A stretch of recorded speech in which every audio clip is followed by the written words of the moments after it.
The paper houses whispered never the evening breeze, and I knew the first light would turn them to ash. It was the most fragile thing I had ever made, and it had to reach the bridge before the sun touched the first roof.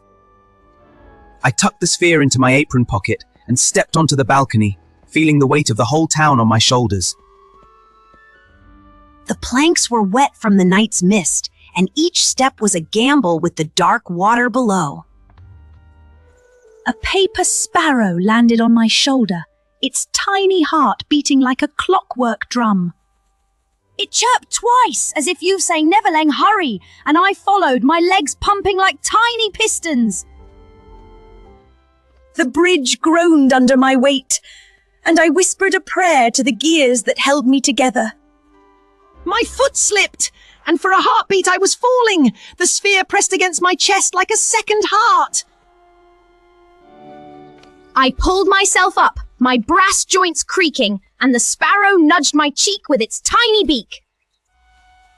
The sparrow led me into a narrow alley where the paper walls seemed to breathe in the night air.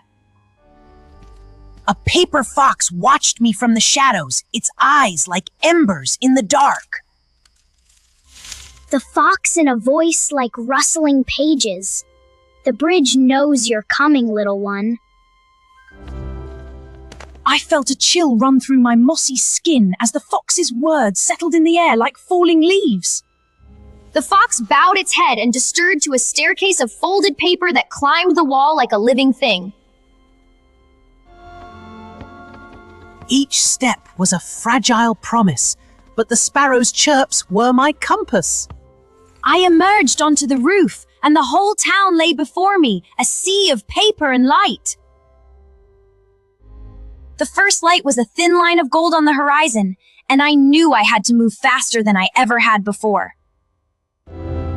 I became a blur of moss and brass, the sphere's glow mixing with the rising sun. There it was, the bridge, waiting for me, its paper arches glowing in the first rays of day. I placed the sphere on the bridge's railing, and the world seemed to hold its breath. The sphere hummed, and then it unfolded, sending a wave of golden light across the town. The paper houses drank in the light, and I knew they would stand for another 100 years.